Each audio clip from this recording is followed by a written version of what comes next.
My hands tremble as I arrange the contract documents on Dante Caruso's mahogany desk for the third time this morning. The papers blur before my eyes, and I blink hard, forcing myself to focus on the perfectly straight edges, the pristine white sheets that hold the power to move millions of dollars with a single signature. Outside the floor-to-ceiling windows of a penthouse office, Manhattan stretches below us like a kingdom waiting to be conquered.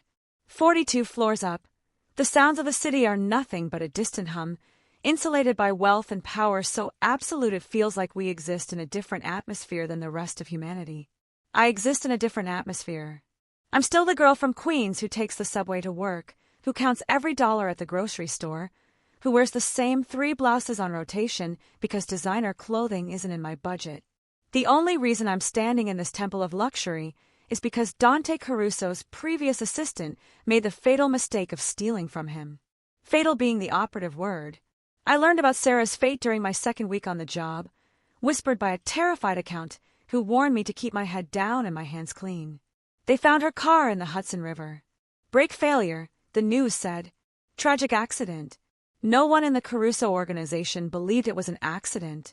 That was 6 months ago. 6 months of walking the razor's edge between competence and invisibility, between being valuable enough to keep and unremarkable enough to forget. 6 months of pretending I don't hear the conversations that stop when I enter a room, don't see the weapons concealed under expensive suits, don't understand the coded language that turns legitimate business meetings into something far more sinister. 6 months of surviving.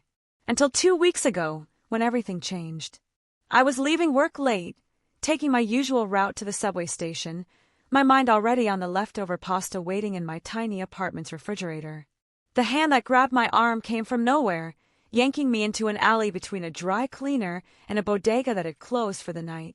"Don't scream," a voice hissed in my ear, rough and accented. "We just want to talk." There were 3 of them. Men in dark clothes with cold eyes, and the kind of casual violence in their posture that told me screaming would be the last sound I ever made. The one who spoke pushed a photograph into my hands. It showed my younger brother, Marcus, walking out of his college dorm at NYU, his backpack slung over one shoulder, headphones in, completely oblivious to the camera capturing his every move. "Nice kid," the man said. "Be a shame if something happened to him." My blood turned to ice. "What do you want?" I managed to whisper. "Information. Documents. Photographs of anything that crosses Caruso's desk." He smiled, revealing teeth that had seen better days. "You're in the perfect position to help us, Elena. If you're enjoying this story so far, don't forget to hit the like button and subscribe. Drop a comment telling me where in the world you're watching from. I love hearing from you." Elena Martinez. They knew my name. They knew where I worked, where my brother went to school, probably where I lived, where my mother worked her 2 jobs to make ends meet. "I can't," I said, my voice breaking. "He'll know. He'll kill me. And we'll kill your brother if you don't." The man's tone was matter-of-fact, as if he were discussing the weather. "You have 48 hours to bring us something useful. We'll be in touch about the drop location." They disappeared into the darkness, leaving me shaking in that alley, my brother's photograph clutched in my trembling hands. For 2 weeks, I've been living a nightmare. Photographing documents with my phone when Dante steps out of his office. Memorizing names and numbers from files I shouldn't be reading. Passing manila envelopes to dead-eyed men in coffee shops and subway stations. Always wondering if this will be the time Dante's security catches me. Always wondering which death I should fear more, Dante's or theirs. But last night, I overheard something that changed everything. Dante was on a conference call, his office door slightly ajar, his voice carrying into the reception area where I was finishing some filing. He was speaking in Italian, the language he uses when he doesn't want most people to understand. But my mother is from Naples. Italian was my first language. "The meeting is confirmed for tomorrow at 3, Dante said. "Russo's bringing the entire New Jersey operation to the table. After we sign this contract, we'll control the entire eastern seaboard." A pause, then no, Vincent doesn't know. He thinks he's negotiating a partnership. He doesn't realize he's signing over everything. My heart nearly stopped. Vincent Russo. The name I'd been passing to the men in the alley for 2 weeks. The name they'd been obsessed with, asking me again and again if I'd heard it, if I'd seen any documents with a signature. Once he signs, We move immediately, Dante continued. I want his warehouses, his shipping routes, his distribution network, all of it locked down before he realizes what happened. Another pause, longer this time. If he resists, handle it permanently. The call ended. Through the crack in the door, I watched Dante lean back in his leather chair, a predatory smile on his face. And I understood with sickening clarity the men who'd threatened me, who'd threatened Marcus. They worked for Vincent Russo. They'd been using me to spy on Dante, gathering information for their boss. And tomorrow at 3 o'clock, Vincent Russo was walking into a trap that would destroy him. Which means when he's destroyed, I'm next. The men who threatened me won't need me anymore.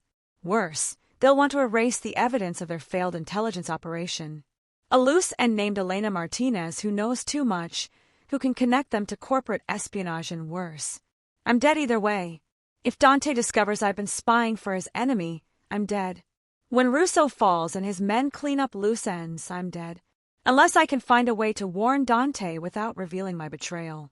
So last night, I went to a magic shop in Chinatown and bought a pen filled with invisible ink. The kind that only appears when exposed to water. The kind kids use for spy games and secret messages. And this morning, before Dante arrived, I wrote a single word across the bottom of the contract Vincent Russo will sign this afternoon run. Section 2, the fateful encounter. At 2:45, I hear voices in the hallway outside Dante's office.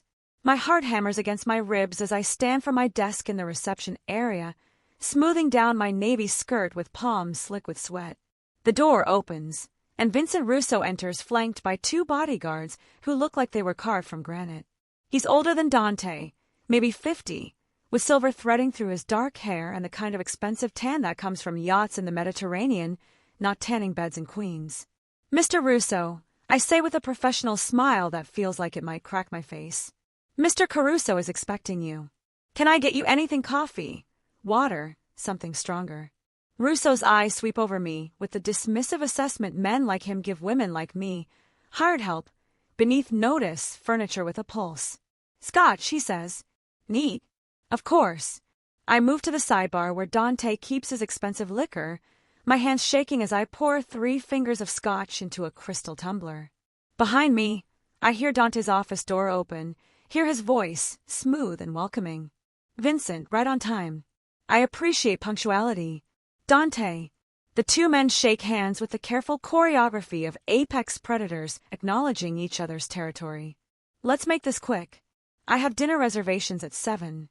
Reservations he'll never make, I think, and nearly drop the bottle. Elena will bring in the contracts, Dante says, and I feel his gaze on me even with my back turned. Dante Caruso doesn't miss anything. It's what makes him dangerous. It's what's kept him alive in a business where most men don't see 35. He's 33. I know because I organized his birthday dinner last month, a lavish affair at a restaurant he owns in Tribeca, 300 guests, each more powerful and terrifying than the last.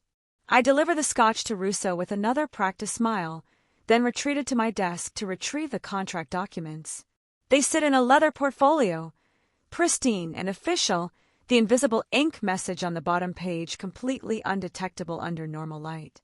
My plan, if it can be called a plan, is simple in concept, terrifying in execution. I'll bring the documents into Dante's office. I'll set them on his desk, and then I'll accidentally knock over someone's water glass, soaking the papers, revealing the message.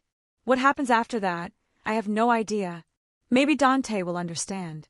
Maybe he'll thank me for the warning and spare my life.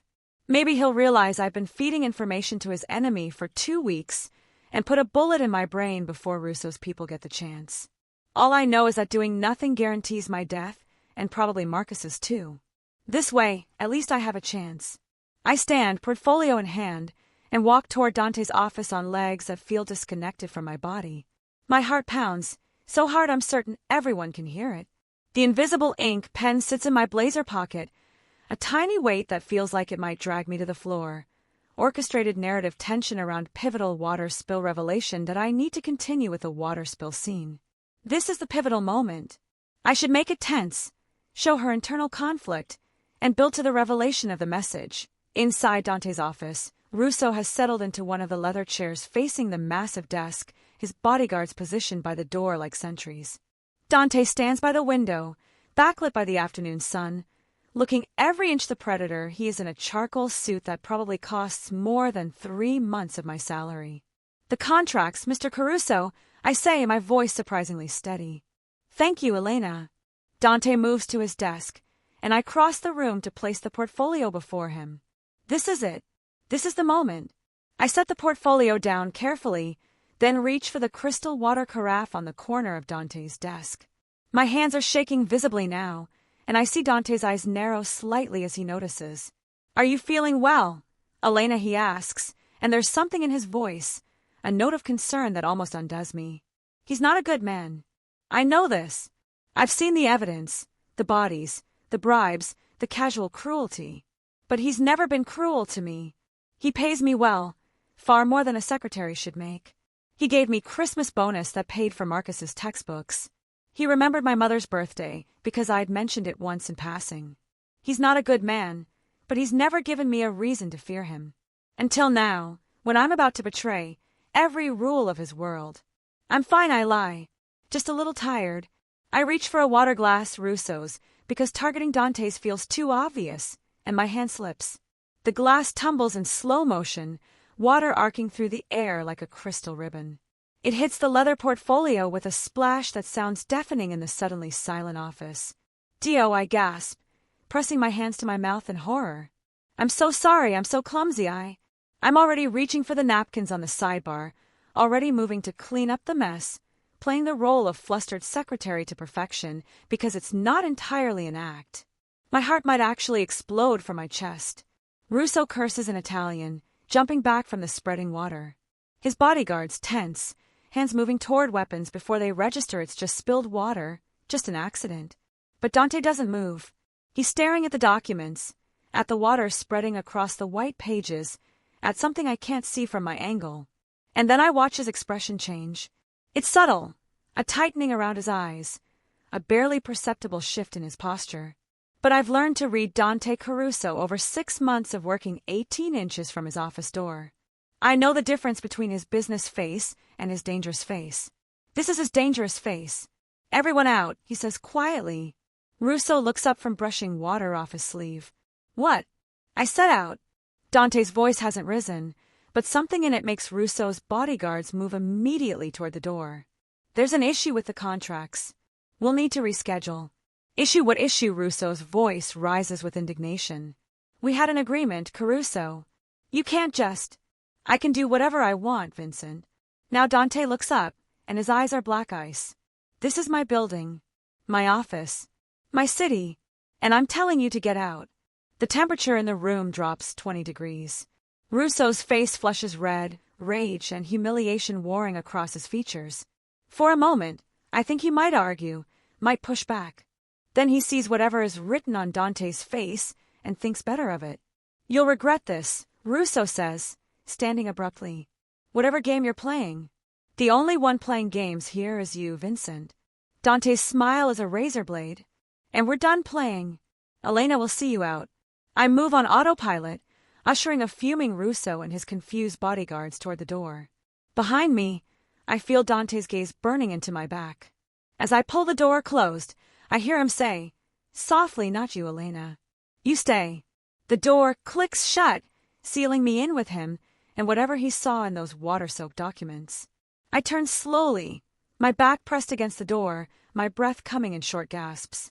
Dante is holding one of the contract pages up to the light from the window. Water drips from it onto his pristine desk, and there, visible even from across the room, is my handwriting in that stupid invisible ink. Run. Interesting, Dante says conversationally, as if we're discussing the weather and not the message that just destroyed whatever trap he'd set for Russo. I wasn't aware my contracts came with hidden warnings. He sets the paper down carefully and looks at me, really looks at me, and I see him putting pieces together, making connections, understanding things I desperately wish he wouldn't. How long, Elena? My mouth is so dry I can barely speak. How long what? How long have you been working for Russo? Section 3, the recognition. The question hangs in the air between us like an executioner's blade. I could lie. I could deny everything, claim ignorance, play the confused secretary who has no idea what he's talking about. But Dante Caruso is many things. Dangerous, ruthless, terrifying, but he's not stupid. And I'm so tired of lying, of being afraid, of carrying the weight of secrets that might get me killed. 2 weeks, I whisper. They grabbed me outside the subway station, threatened my brother, showed me pictures of him, of Marcus, and said they'd kill him if I didn't. My voice breaks. I didn't have a choice.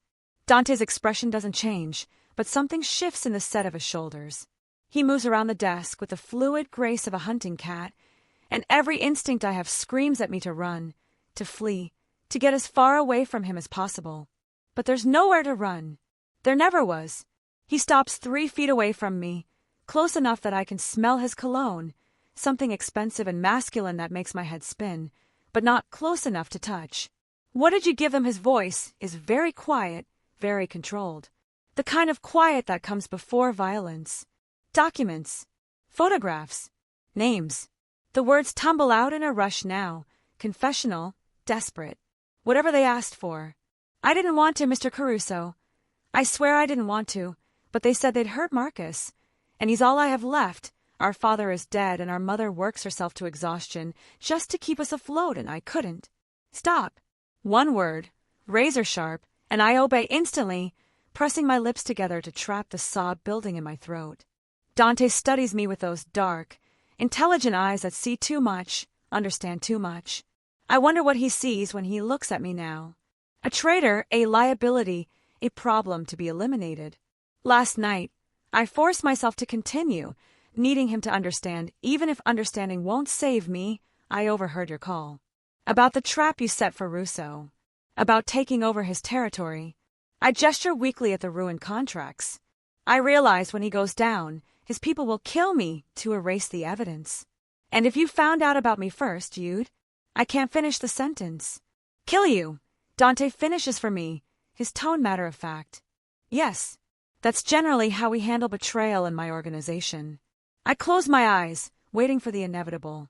A gun. A knife. His hands around my throat. Whatever method he chooses, I just pray he makes it quick. Instead, I hear him move, hear the rustle of fabric and the creak of leather as he settles into his desk chair. Open your eyes, Elena. I obey, blinking back tears to find him watching me with an expression I can't decipher. Not rage. Not even anger. Something else. Something that looks almost like curiosity. You wrote a warning in invisible ink, he says, picking up the water-stained page again. You deliberately sabotaged my meeting with Russo. You just confessed to 2 weeks of corporate espionage. He tilts his head slightly. And you did all of this to warn me, knowing I'd figure out your involvement, knowing what I do to traitors. It's not a question, but I answer anyway. Yes. Why? The question catches me off guard. I just told you. Russo's people were going to kill me anyway. At least this way. At least this way. You die warning the man you betrayed instead of remaining useful to his enemy. Dante sets the paper down again, his gaze never leaving my face. That's not survival instinct, Elena. That's something else entirely.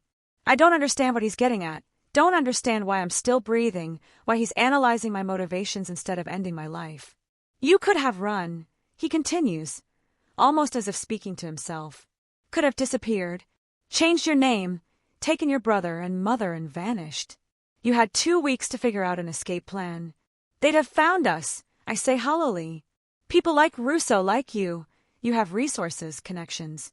There's nowhere far enough to run. True. He stands again, moving to the window, his back to me. But you could have tried. Instead, you stayed. Continued working for me. Continued spying for them. And then, when you learned the truth, you chose to betray Russo to protect me. He turns, and the afternoon light behind him casts his face in shadow, making him look even more dangerous than usual. So I'll ask you again, Elena, why? My throat tightens with emotion I can't name, can't afford to examine too closely. Because examining it means admitting things I've been denying for months. Things I've been hiding from myself almost as carefully as I've hidden my espionage. Because you gave me a job when I was desperate, I hear myself say. Because you pay me enough that I can help my mother with rent. Because you remembered her birthday and sent flowers even though she's nobody to you. Because... I stop myself, but it's too late. I've already said too much, revealed too much. Dante crosses the room in 3 strides, and suddenly he's there, right there, inches away, his presence overwhelming every sense I have. Because what his voice is low, intense, and something in it makes my pulse race for reasons that have nothing to do with fear. Because you're not as terrible as you should be, I whisper. And I couldn't let them kill you, even if it means you kill me instead. For a long moment, neither of us moves. Neither of us breathes. The only sound is the muted hum of the city 42 floors below and the thunder of my heartbeat in my ears. Then Dante does something I never expected. He laughs. It's not a cruel laugh or a mocking one. It's genuine, almost surprised, as if I've done something that delights him against his better judgment. You're either the bravest woman I've ever met or the most foolish, he says, shaking his head. I haven't decided which. Probably both, I admit, because what does it matter now? His expression softens infinitesimally, and he reaches out slowly, giving me time to pull away, to flinch, to show fear. I don't move. His hand cups my cheek, warm and surprisingly gentle, his thumb brushing away a tear I didn't realize had fallen. I'm not going to kill you, Elena, he says quietly. Relief crashes through me, so powerfully my knees nearly buckle. You're not. No. His thumb traces the curve of my cheekbone, and I should step back, should put distance between us, should remember who and what he is. But I can't move. I'm trapped by his gaze, by his touch, by the sudden shift in the air between us. You risked your life to warn me, he continues. You chose me over your own survival. That kind of loyalty is rare in my world, Elena. Priceless, even. They have my brother, I remind him, my voice shaking. When Russo realizes what happened, when he figures out I warned you. Your brother will be in protective custody within the hour, Dante interrupts smoothly. My people are already on their way to NYU. Your mother, too. By tonight, they'll both be somewhere Russo's men will never find them. I stare at him, hardly daring to believe it. You're protecting them. I'm protecting what's mine, he corrects, and the possessive note in his voice sends a shiver down my spine that has nothing to do with cold. And you, Elena Martinez, are mine now. Not Russo's spy. Not just my secretary. Mine. I don't understand. His smile is slow, predatory, and absolutely devastating. You will. He releases me, stepping back, and I immediately miss the warmth of his touch, which should terrify me but instead leaves me aching for more. Here's what's going to happen, Dante says, all business now as he moves back to his desk. You're going to continue feeding information to Russo's people. But from now on, every word, every document, every photograph will be exactly what I want them to see. Understanding dawns. You're going to use me as a double agent. I'm going to use your connection to feed Russo false information while I dismantle his organization piece by piece. He picks up his phone, already typing out messages. In the meantime, you'll move into my penthouse upstairs. It's safer, and I prefer to keep valuable assets close. Your penthouse, my voice comes out higher than intended. I can't just move in with you. I have an apartment, responsibilities. Had an apartment, he corrects without looking up from his phone. My people are packing your belongings as we speak. As for responsibilities, your only responsibility now is to me. Understood. It should make me angry, this casual commandeering of my entire life. Instead, I feel a strange sense of relief, as if a weight I've been carrying alone has finally been shared. What about my job? I can't exactly be your secretary if I'm... You'll continue as my executive assistant, he interrupts. Cover story needs to remain intact. But your real job now, he looks up, and the intensity in his gaze steals my breath. Your real job is to help me destroy Vincent Russo and everyone who threatened you. And when we're done, his smile is all teeth. You'll never have to be afraid again. It's a promise and a claim and a threat all wrapped into one. And God help me, I believe him. Okay, I whisper. Good. He returns to his phone. Marco will escort you upstairs to get settled. We'll discuss operational details over dinner. 8 o'clock. We're something nice. We're going to my restaurant in Soho. Is that an order, Mr. Caruso? His eyes flash with something dark and delicious. Yes. And Elena, he waits until I meet his gaze. In private, you call me Dante. We're past formalities now. Heat floods my cheeks, and I nod, not trusting my voice. As I turn to leave, his voice stops me one more time. Elena. Yes. That warning you wrote. Run. He's looking at the ruined contract again, his expression unreadable. You should have taken your own advice. My hand is on the doorknob when I find the courage to answer. Maybe I don't want to run anymore. The smile that curves his lips is slow and dangerous and absolutely beautiful. Good, Dante says softly. Because I would have caught you anyway. Marco, Dante's head of security, is waiting outside the office when I emerge. He's a mountain of a man, 6'4" and broad-shouldered, with a scar running through his left eyebrow and eyes that have seen too much violence to ever look truly soft. But when he looks at me, something in his expression gentles. Miss Martinez, he says in a voice like gravel. Mr. Caruso asked me to escort you upstairs and ensure you're comfortable. Comfortable. As if I'm a guest being shown to luxury accommodations, not a traitor-turned-asset being moved into her boss's penthouse under armed guard.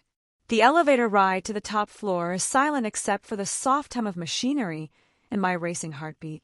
Marco stands beside me, hands clasped in front of him, professional and unthreatening. But I don't miss the gun concealed under his jacket, or the way his eyes constantly scan our surroundings. This is my life now. Protected but imprisoned. Safe but owned.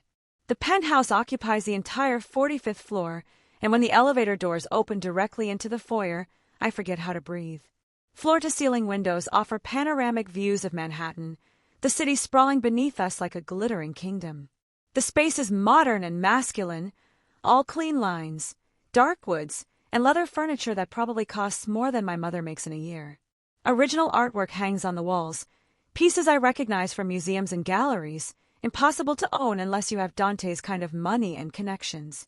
Your room is down this hall, Marco says, leading me through the vast living area. Mr. Caruso had the guest suite prepared for you. Guest suite, not his bedroom.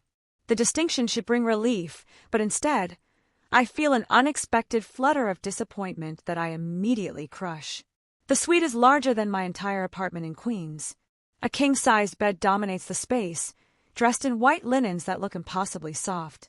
A sitting area by the windows includes a velvet sofa and a bookshelf already stocked with titles. The attached bathroom is all marble and gold fixtures, with a shower big enough for 3 people and a soaking tub that could double as a small pool. Your belongings will arrive within the hour, Marco informs me. If you need anything before then, there's a phone on the nightstand. Dial 1 for the kitchen, 2 for housekeeping, 3 for security, and 4 for Dante. The question slips out before I can stop it. Marco's lips twitch in what might be the beginning of a smile. Mr. Caruso's private line is programmed into the cell phone he's having sent up. He prefers direct communication. Of course he does. When Marco leaves, closing the door softly behind him, I sink onto the edge of the bed and let the enormity of the situation crash over me. 24 hours ago, I was a secretary barely making rent, living in fear of both my employer and the men forcing me to betray him. Now I'm living in a penthouse, my family is in protective custody, and Dante Caruso, one of the most dangerous men in New York, has claimed me as his. What have I gotten myself into? My old phone buzzes in my pocket, making me jump. A text from an unknown number: delivery tonight. Usual place, 8 p.m. Don't be late. Russo's people. They want the next batch of intelligence. A knock at the door startles me.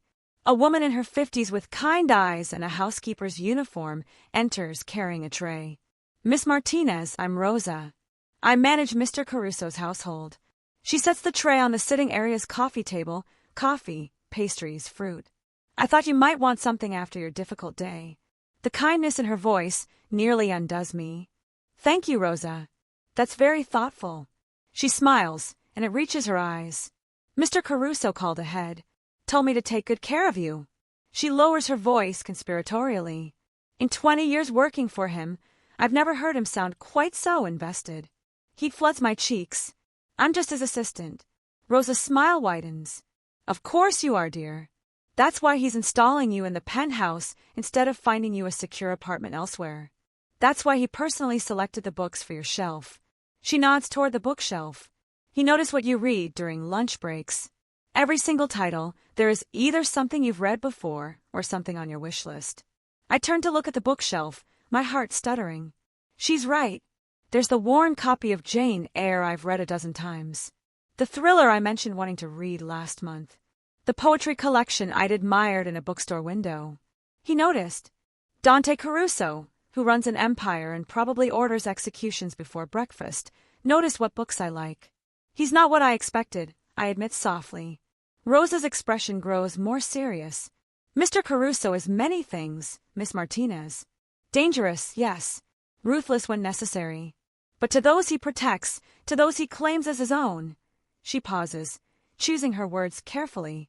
There is no safer place in this city than under Dante Caruso's protection. Remember that in the difficult days ahead. She leaves me with that cryptic warning, and I'm still processing it when another knock announces the arrival of my belongings. 2 men in suits efficiently unpack my meager possessions. Clothes that look shabby against the luxury of the closet, toiletries that seem inadequate next to the designer products already stocked in the bathroom, books and photos that are the only pieces of home I have left.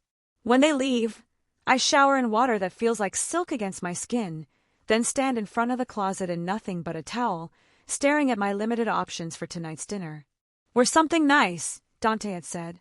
I have exactly one nice dress, a simple black sheath I bought on sale for my college roommate's wedding 2 years ago.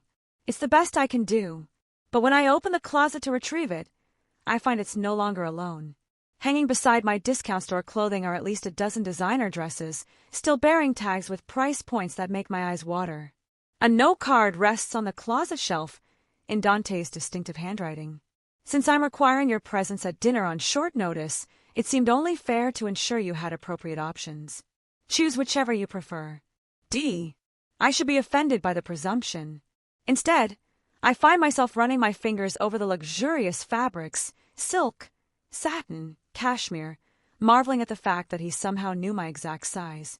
I choose a deep burgundy dress with a fitted bodice and flowing skirt that hits just above my knees. It's elegant without being ostentatious, sexy without trying too hard. When I slip it on, it fits like it was made for me. A jewelry box on the dresser contains simple gold pieces, earrings, a delicate bracelet. Nothing too flashy, but unmistakably expensive. By the time 8 o'clock arrives, I barely recognize the woman staring back from the mirror. She looks sophisticated, polished, like she belongs in Dante's world. But underneath, I'm still Elena from Queens, terrified and exhilarated in equal measure. The elevator dings precisely at 8, and when the doors open, Dante steps out looking like sin in a black suit that probably costs more than a semester of Marcus's tuition. His eyes sweep over me, darkening with appreciation, and the intensity of his gaze makes my skin flush with heat. Beautiful, he says simply, offering his arm. Shall we? In the elevator, he stands closer than necessary, his cologne enveloping me, his presence overwhelming in the confined space. I'm hyper-aware of every point where our bodies almost touch, of the heat radiating from him, of the way his eyes keep returning to my face as if memorizing every detail. The dress is perfect, he says as we descend. Though you would have been beautiful in any of them. Thank you for the options. You didn't have to. I wanted to. His voice is firm. You're under my protection now, Elena. That means you want for nothing. Understand. There's something in the way he says it. A possessive edge that should concern me, but instead sends a thrill down my spine. I'm not a kept woman, Dante. His smile is slow and dangerous. No. You're much more valuable than that. The restaurant is in Soho, tucked into a building that looks unassuming from the outside, but opens into a space of refined elegance. Exposed brick walls, candlelit tables, the soft murmur of conversation and classical music.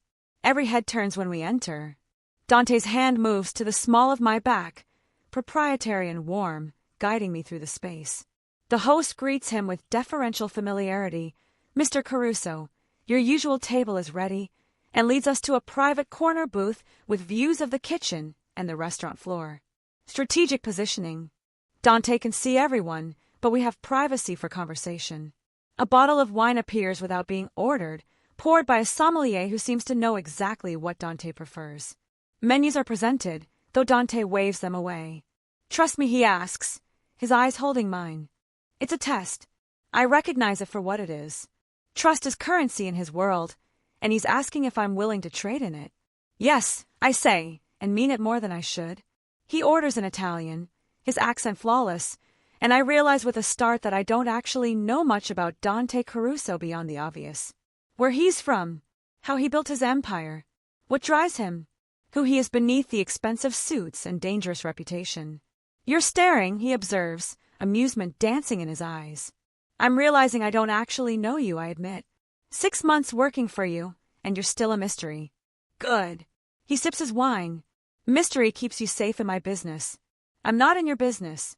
I'm your secretary who got blackmailed into corporate espionage. You were my secretary, he corrects. Now you're something else entirely. And what's that? He leans forward, his eyes intense in the candlelight. That depends on you, Elena. How brave are you feeling? If you're hooked on this story, make sure to subscribe and turn on notifications so you never miss an upload. Your support means everything and helps me bring you more emotional stories like this one. Before I can answer, appetizers arrive. Burrata so fresh it's still warm, prosciutto sliced thin as paper, grilled octopus that melts on my tongue. Each dish is a revelation, and I realize I've been eating to survive for so long I'd forgotten food could be an experience. Dante watches me eat with undisguised pleasure, as if my enjoyment feeds something in him. Tell me about your family, he says when the appetizers are cleared. Your brother, Marcus. He's studying what at NYU? Computer science. Pride warms my voice. He's brilliant. Top of his class. Got a full scholarship, but the living expenses in New York. I stop myself. Dante doesn't need to hear about our financial struggles. Or why you work 2 jobs, he finishes. I know. I told you, Elena. I make it my business to know everything about my people. And my mother did your background check tell you about her too. Maria Elena Martinez, born in Santo Domingo, immigrated at 19. Works as a nurse's aide at Mount Sinai and cleans offices 3 nights a week. He recites the facts without consulting notes, proving he's memorized my life. She sends money back to family in the Dominican Republic every month, even when she can barely afford her own rent. Something softens in his expression. Strong women run in your family, apparently. I'm safe from having to respond by the arrival of the main course. Osso buco that falls off the bone, risotto so creamy it's almost obscene, vegetables roasted to caramelize perfection. Your turn, I say, emboldened by wine and the surreal intimacy of the moment. Tell me about Dante Caruso. The man, not the legend. His smile is rueful. The legend is more interesting. I don't believe that. You should. He cuts into his veal with surgical precision.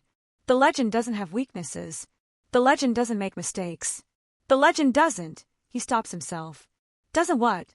His eyes meet mine, and something vulnerable flickers in their depths before he locks it away. Doesn't let people get close. Why not? Because in my world, everyone you care about becomes a target. He says it matter-of-factly, as if discussing the weather. It's why I've kept my distance from relationships, from anything that could be used against me. And yet you're protecting my family, making me a target by association. You were already a target the moment Russo's people approached you.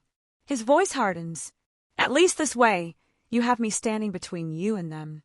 The restaurant gradually empties as we talk, the conversation flowing easier than it should between a Mafia boss and his compromised secretary. Dante tells me about growing up in Brooklyn, the son of an accountant who kept books for the wrong people. About being 14 when his father was murdered for skimming money he never actually stole. They killed him to send a message, Dante says, his voice devoid of emotion in that way that means the emotion runs too deep to show. Shot him in our living room while my mother and I hid in the bedroom. I listened to him die, Elena. Listened to him beg for mercy that never came. My hand moves across the table without conscious thought, covering his. His fingers tense under mine, then slowly relax, turning to intertwine with my own. I'm sorry, I whisper, knowing the words are inadequate, but needing to say them anyway. I was in foster care by 15. My mother couldn't cope, started drinking, lost custody. His thumb traces circles on my palm, the gesture absent but intimate. I learned quickly that in this world, you're either the predator or the prey. There's no middle ground. So you became the predator. I became powerful enough that no one would ever make me hide in a bedroom again. His eyes find mine. Powerful enough to protect the people I claim as mine. The weight of that last statement settles between us, heavy with implication. Is that what I am? I ask softly. Someone you've claimed? Yes. No hesitation. No apology. Just simple truth. And if I don't want to be claimed, his smile is sad. Then you're welcome to walk away, Elena. I won't stop you. But you should know. He squeezes my hand gently. I haven't wanted to claim anyone in a very long time. You're the first person who's made me feel something other than anger or ambition in more years than I care to count. My heart stutters in my chest. This is dangerous territory, far more dangerous than the espionage or the threats or even the gun I know he carries under his jacket. This is the kind of danger that ends with a broken heart. Dante. I know. He releases my hand, the loss of contact almost physical. I know all the reasons this is a terrible idea. You work for me. You're caught between me and my enemy. You deserve better than a man with blood on his hands and enemies around every corner. He signals for the check, his expression closing off, retreating behind the mask of the dangerous man everyone knows. But I'm selfish enough not to care. The ride back to the penthouse is quiet, tension crackling in the air between us. When the elevator doors close, sealing us in together, I feel it, the shift, the awareness, the electric pull that's been building all evening. Dante stands on one side of the elevator, I on the other, the space between us feeling both too wide and not wide enough. Elena. My name is a warning, a question, a prayer all at once. I know what he's asking. I know what standing on my side of this elevator means versus closing the distance between us. I know this is the moment where I choose, safety or risk, logic or feeling, fear or courage. I think about my life before tonight. Small, afraid, constantly looking over my shoulder. I think about the woman I've been for 25 years. Careful, responsible, always doing what's expected. And I think about the woman I saw in the mirror tonight. Bold, beautiful, worthy of the way Dante looks at me. I cross the elevator. His hands are in my hair before I can second-guess the decision, his mouth on mine hot and demanding and absolutely devastating. I gasp against his lips, and he swallows the sound, backing me against the elevator wall with a barely controlled urgency that should terrify me but instead sets every nerve ending on fire. This isn't a gentle first kiss. This is claiming and surrender and months of tension finally breaking. His hands map my body through the expensive dress he bought me, and I arch into his touch, wanting more, needing more, forgetting every reason this is a catastrophically bad idea. The elevator dings, announcing our arrival at the penthouse, and we break apart, both breathing hard, both looking at each other like we've discovered something rare and dangerous and irresistible. Inside, Dante growls, and it's absolutely a command, but I find I don't mind. We barely make it through the door before his mouth is on mine again, my back against the wall, his body pressed against me in ways that make logical thought impossible. His hands find the zipper of my dress, and I should stop this, should tell him we're moving too fast, that this is complicated and messy and... Elena! He pulls back, his forehead resting against mine, both of us gasping for air. If you want me to stop, tell me now. Because in another minute, I won't be able to. I should want him to stop. I should be sensible, careful, thinking about consequences and power dynamics and all the ways this could end badly. Instead, I reach up and cup his face, feeling the rough stubble under my palms, seeing the desire and restraint warring in his dark eyes. Don't stop, I whisper.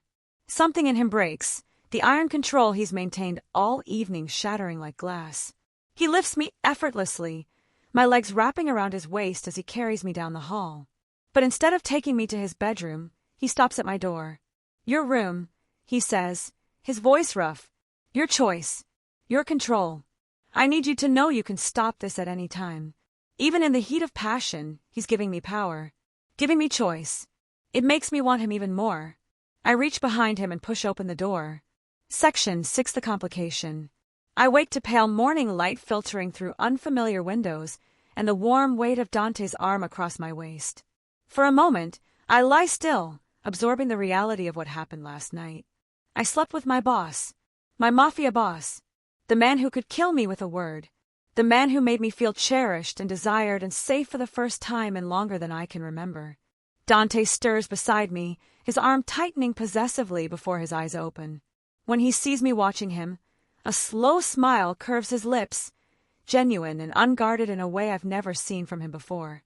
Good morning, he murmurs, voice rough with sleep. Morning.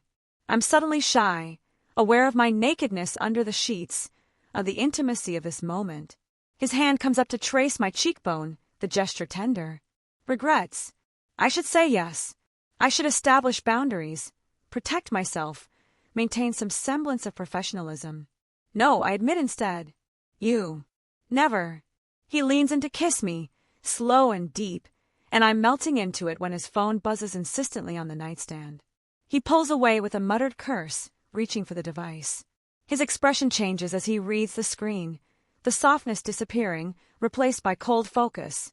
What is it, I ask, sitting up and clutching the sheet to my chest. Marco. He's already out of bed, magnificently naked and utterly unself-conscious as he pulls on the pants he discarded last night. There's been an incident. Fear spikes through me. My brother, my mother. They're fine. He's typing rapidly on his phone. But Russo made a move. 3 of my warehouses in Brooklyn were hit last night. Burned to the ground. I watch him transform from the man who held me gently in the dark to the dangerous predator who built an empire. It's like watching someone put on armor, piece by piece, until the vulnerability is completely hidden. How bad, I ask quietly. Millions in damage. Worse. 3 of my men are in the hospital. His jaw tightens. Message received. What message? His eyes meet mine, dark and deadly. That Russo knows something went wrong yesterday. That he suspects I'm onto him.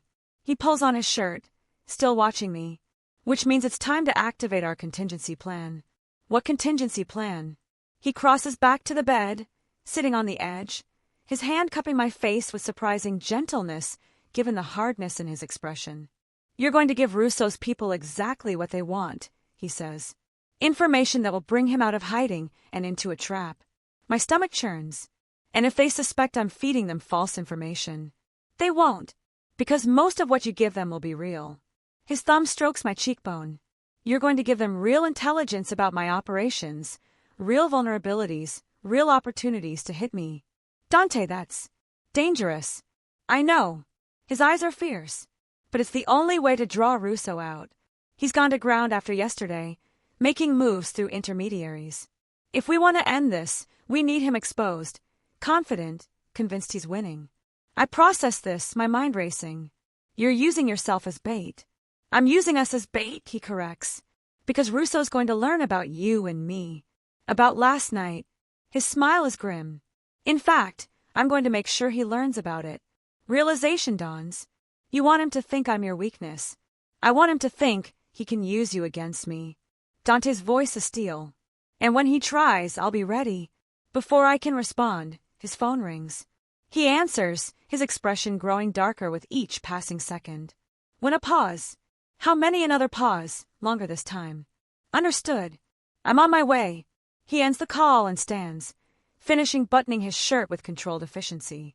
What happened, I ask, though I'm not sure I want to know. Your handler. The man who's been collecting your intel drops. Dante's voice is flat, emotionless. He was found dead an hour ago in an alley in Queens. Single gunshot to the head. The room spins. Russo's cleaning house. Getting rid of anyone who can connect him to the espionage operation. His eyes find mine. You were next on his list, Elena. If you hadn't warned me yesterday, if you'd made that drop last night. He doesn't finish the sentence. He doesn't have to.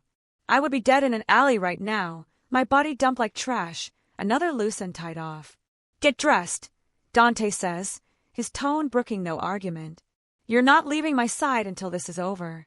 Understood. I nod, too shaken to speak. He moves to the door, then pauses, looking back at me. The hardness in his expression softens fractionally. What happened last night, Elena? He stops, as if searching for words. It wasn't a mistake. And it wasn't just physical. I need you to know that. I know, I whisper. Good. He nods once. Because I protect what's mine. And you're mine now, whether Russo likes it or not. After he leaves, I sit in the rumpled bed where we made love hours ago, processing everything. My handler is dead. Russo is escalating. Dante is planning something dangerous that puts both of us at risk.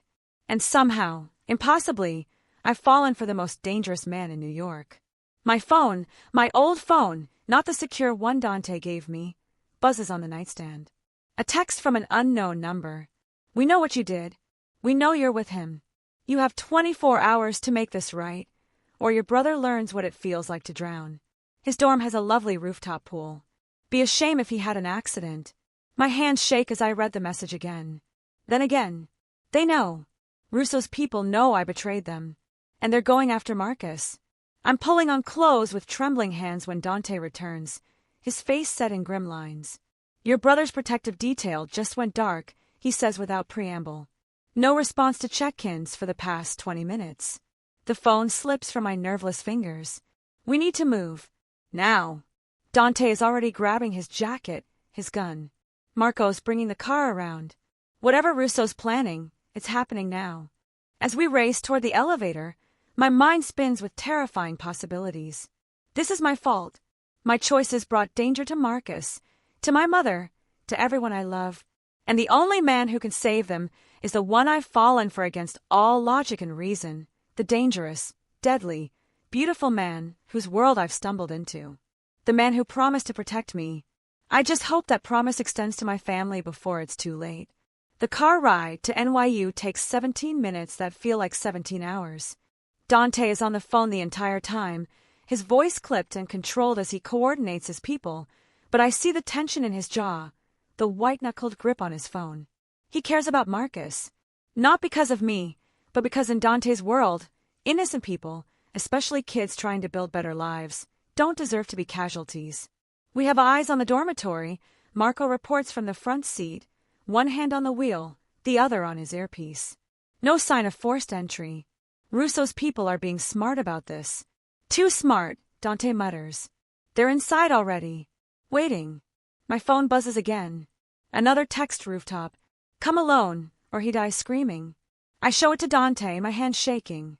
His eyes scan the message, and something deadly settles over his features. They want you isolated, vulnerable. He looks at me, and I see the war raging behind his eyes, the desire to protect me versus the tactical reality of the situation. I have to go, I say quietly. If there's any chance. You're not going anywhere near that rooftop without me.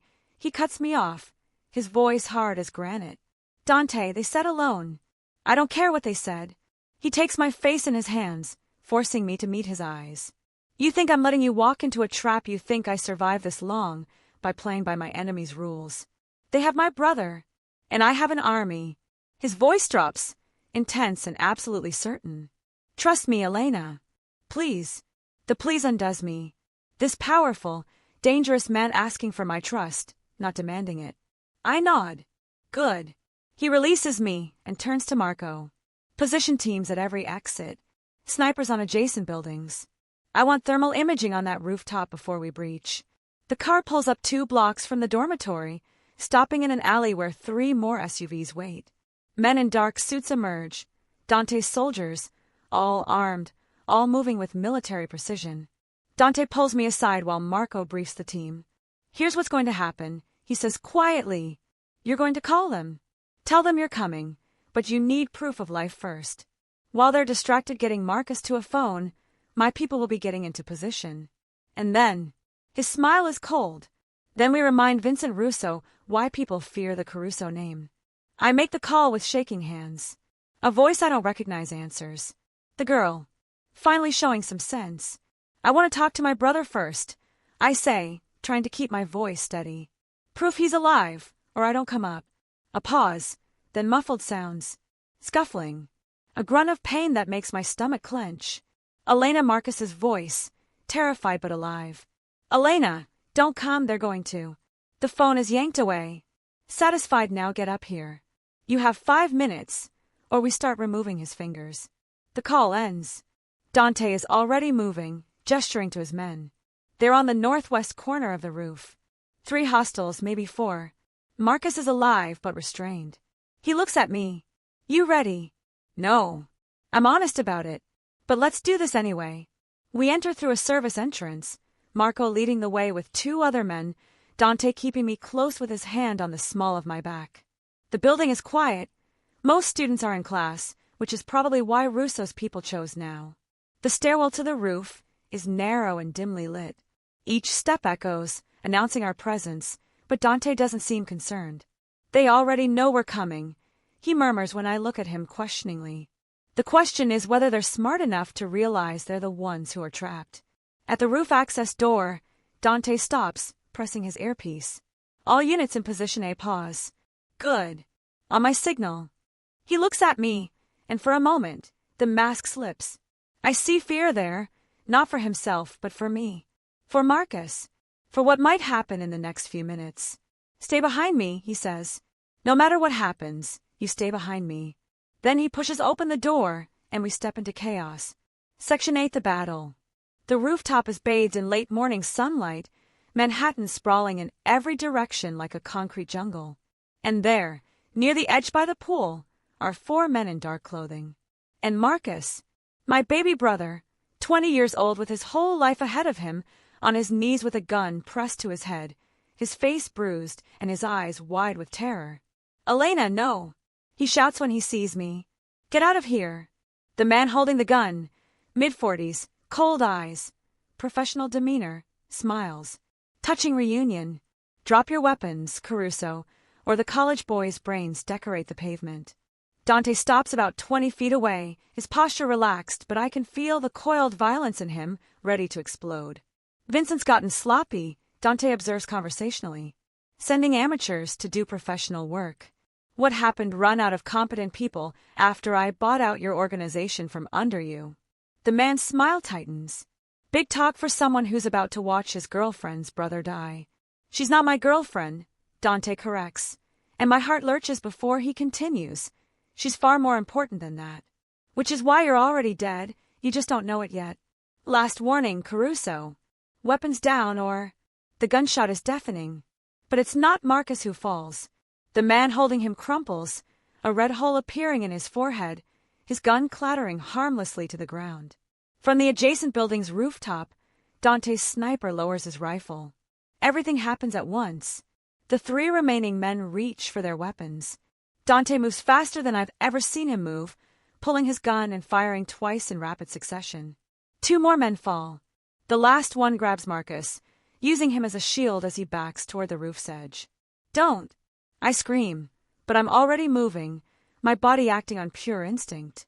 I learned self-defense in college, basic stuff, mostly theoretical.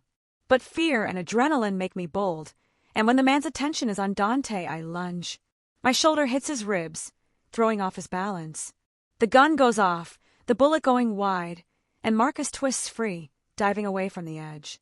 The man recovers quickly, his arm snaking around my throat, cutting off my air. His gun presses against my temple, cold and absolute. Nobody moves, he snarls. Or she dies. Dante freezes, his weapon still raised, his eyes locked on mine. I see the calculation happening behind them, angles, distances, probabilities. Whether he can make the shot before the man kills me. Let her go, Tony, Dante says, his voice eerily calm. This doesn't have to end with your death. Tony, so they know each other. Russo said you'd gone soft, Tony says, and I feel him trembling. Fear or adrenaline, I can't tell. Said you'd gotten weak, over some secretary. Looks like he was right. Russo's going to be dead by sunset, Dante replies. The question is whether you die with him or walk away from this. Walk away, Tony's laugh is bitter. You think Russo lets people walk away, you think. I don't let him finish. I remember what my self-defense instructor taught me. In a hostage situation, create chaos, create an opening. I slam my head back into Tony's nose with all my strength. He howls, his grip loosening, the gun wavering away from my temple for just a fraction of a second. It's enough. Dante's shot is perfect. Tony drops, and I stumble forward, gasping for air. Dante catches me before I fall, his arms wrapping around me, his heart hammering against my cheek. Stupid, he mutters into my hair, but his embrace is gentle, brave and brilliant, and so incredibly stupid. Marcus, I gasp, and Dante releases me so I can run to my brother. Marcus is shaking but alive, and when I throw my arms around him, he holds on like he's drowning, and I'm the only solid thing in the world. You okay, I ask, pulling back to check him for injuries. Did they hurt you? I'm fine. He's staring past me at Dante, at the bodies on the rooftop, at the armed men now pouring through the access door. Elena, what the hell is going on? Who are these people? Who is he? Before I can answer, Dante is there, crouching beside us, his expression softer than I've ever seen it. Your sister saved my life, he tells Marcus simply. Now I'm returning the favor. You're safe, Marcus. You have my word. Your word. Marcus looks between us, understanding dawning in his eyes. Oh my God, Elena. You're involved with him with a... Yes, I cut him off. Yes, I am. Dante's hand finds mine, squeezing gently. And it's not negotiable, I continue, finding strength in his touch. I know this isn't what you expected. I know it's dangerous and complicated and probably insane. But I love him, Marcus. And he's the reason you're alive right now. The words hang in the air. I love him. I haven't said it to Dante yet. Haven't even fully admitted it to myself until this moment, with my brother's blood on my clothes and bodies cooling on the rooftop. But it's true. Somehow, impossibly, I've fallen in love with Dante Caruso. Dante's hand tightens on mine, and when I look at him, I see my confession reflected in his eyes. Surprise and acceptance, and something that looks dangerously like hope. We need to move, Marco interrupts, approaching with his phone. NYPD is 3 minutes out. We need to be gone. Dante stands, pulling me up with him. Take Marcus and Elena to the safe house. Full security detail. He looks at Marcus. You're going to miss some classes. I'll have someone call the university with a family emergency excuse. Wait. Marcus stands on shaky legs. Where are you going? Dante's smile is cold. To finish this. Section 9, The New World. Vincent Russo is arrested 2 hours later at his estate in New Jersey, surrounded by federal agents and enough evidence of racketeering, money laundering, and murder to ensure he'll die in prison. Dante's doing, of course. The information I'd been feeding Russo's people, the documents I'd photographed, Dante had been building a case the entire time, feeding intelligence to a federal prosecutor he had in his pocket. Always have a contingency plan, Dante tells me that evening as we watch the news coverage from the safe house. Russo thought he was using you to destroy me. Really, you were the key to destroying him. Marcus, sitting across from us with an ice pack on his bruised face, shakes his head. This is insane. This entire situation is insane. Welcome to my world, Dante says with dark amusement. My mother arrives shortly after, brought by Dante's people from the hotel where she'd been staying under protection. She takes one look at Marcus's bruises, at me in Dante's arms, at the armed guards outside, and immediately understands everything. Mija, she says, pulling me into a fierce hug. You always did have terrible taste in men. But when she pulls back, she's studying Dante with the shrewdness that comes from surviving decades of hardship. You love my daughter, she asks him bluntly. Yes, ma'am. You'll protect her, keep her safe. With my life, Dante replies, and the simple certainty in his voice makes my eyes burn with tears. My mother nods slowly. Then I suppose I should get used to having Sunday dinners with a gangster. Despite everything, I laugh. It bubbles up from somewhere deep inside, relief and joy and the sheer absurdity of my mother negotiating Sunday dinners with the man who just orchestrated the downfall of a rival crime boss. Dante's arms tighten around me, and I feel his lips press against my temple. I can do Sunday dinners, he murmurs, though I draw the line at Easter egg hunts. We'll negotiate, I murmur back. That night, after Marcus and my mother are settled in their rooms, Dante finds me on the safe house balcony, staring at the city lights. Penny for your thoughts, he says, joining me at the railing. Just thinking about how much has changed in 48 hours. I lean into him when his arm wraps around my waist. 2 days ago, I was a terrified secretary. Now what am I, Dante? He turns me to face him, his hands framing my face with unexpected tenderness. You're the woman who risked everything to save me, he says softly. The woman who stared down armed men to protect her brother. The woman who somehow saw past all the darkness to find something worth loving. So you heard that, I say, blushing. On the rooftop, when I told Marcus. I heard. His thumb strokes my cheekbone. And for the record, Elena Maria Martinez, I love you too. Have since the moment you spilled water on those contracts and revealed a warning you had no reason to give me except that you're too good, too brave, too impossibly perfect for someone like me. I'm not perfect, I protest, but he silences me with a kiss. Perfect for me, he corrects when we break apart, which is all that matters. 6 months later, Vincent Russo dies in federal prison. officially a heart attack, though the whispers say otherwise. His organization, what's left of it, is absorbed into Dante's empire or dismantled entirely. Marcus finishes his semester with perfect grades and a new appreciation for his sister's complicated life. My mother eventually stops asking when I'm going to find a nice, normal man and starts asking when Dante and I are going to give her grandchildren.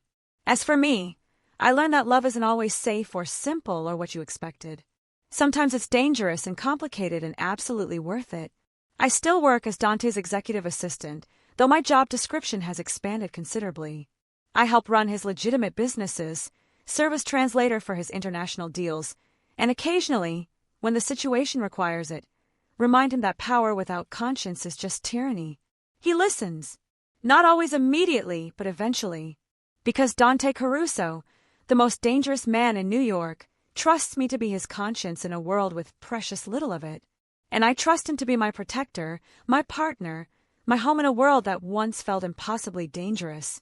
On our 1-year anniversary, Dante takes me to the same Soho restaurant where we had our first real dinner. The same table, the same wine, the same careful choreography. Except this time, there are no secrets between us. I have something for you, he says over dessert, producing a small velvet box that makes my heart stutter. Inside is a ring, simple, elegant, a single diamond that catches the candlelight like a captured star. Elena, Dante says, his voice steady despite the vulnerability in his eyes. I know I'm not the man you should love. I know my world is dangerous and complicated, and I can't promise you safety or normalcy or any of the things you deserve. He takes my hand, and I feel the slight tremor in his fingers. But I can promise you this, you will never face anything alone again. You will never want for anything. And I will love you with everything I am for as long as I live. He pauses. Marry me. Be my wife, my partner, my everything. There should be hesitation, doubt, some small voice of reason telling me that marrying into this world is insane. But all I feel is certainty. Yes, I whisper, and the smile that breaks across his face is absolutely beautiful.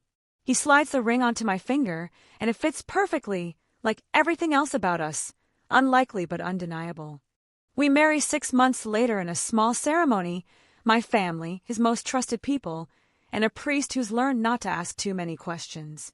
I wear a dress that costs more than my old apartment's yearly rent, and Dante wears a suit that makes him look like sin incarnate. When he slides the wedding band onto my finger, a match to the engagement ring, simple and perfect, he leans close and whispers, "You're stuck with me now, Mrs. Caruso." Good, I whisper back. Because I'm never letting you go. The reception is lavish and overwhelming, full of people whose names I recognize from news reports and federal investigations. But in the center of it all, Dante keeps me close, his hand never leaving mine, his eyes constantly seeking me out as if reassuring himself I'm real. That night, in the penthouse that's become our home, he carries me over the threshold despite my laughing protests. Tradition, he insists, kicking the door closed behind us. You don't strike me as the traditional type, I tease, my arms around his neck. I'm traditional about the things that matter. He sets me down gently, his hands moving to the zipper of my wedding dress. And you, Elena Caruso, matter more than anything in this world. The dress pools at my feet, expensive silk forgotten in favor of skin on skin, whispered promises in the dark, the profound intimacy of two people who've chosen each other against all logic and reason. Later, wrapped in his arms with Manhattan glittering outside our windows, I think about the clumsy waitress who spilled water on a contract and accidentally revealed a hidden warning. That woman was terrified, alone, certain she was going to die. This woman, Dante's wife, his partner, his equal, is brave, protected, and absolutely certain she's exactly where she belongs. What are you thinking about? Dante murmurs, his breath warm against my shoulder. About invisible ink, I admit. About how one word changed everything. Run, he recalls, his arms tightening around me. I should have, I say, turning in his embrace to face him. Should have run as fast and far as I could. His eyes darken with concern. Regrets? Never. I kiss him, slow and deep, pouring everything I feel into it. Because running would have meant missing this. Missing us. Missing the best thing that ever happened to me. Even though I'm dangerous, even though my world will always have shadows. Especially because of that, I say honestly. Because you chose to let me see past the darkness to the man underneath. The one who protects fiercely and loves completely and keeps his promises no matter the cost. He cups my face, and in his eyes, I see everything we are, dangerous and devoted, complicated and certain, survivors who found each other in the chaos. I love you, Elena Caruso, he says quietly. Every stubborn, brave, beautiful part of you. I love you too, I reply. Every dangerous, devoted, impossible part of you. And in the city that never sleeps, in the penthouse 45 floors above the world, we build our life together. One filled with passion and danger and the absolute certainty that sometimes the wrong person is exactly right. Sometimes the most dangerous man in New York is the safest place to fall. And sometimes a clumsy accident with a glass of water is actually fate intervening, invisible ink revealing not just a warning, but a future neither of us saw coming. A future where I am his, and he is mine, and together we are absolutely unstoppable. Thank you so much for watching until the end. If you love this story, check out the other videos on your screen now. I think you'll really enjoy them. And don't forget to subscribe if you haven't already. See you in the next story.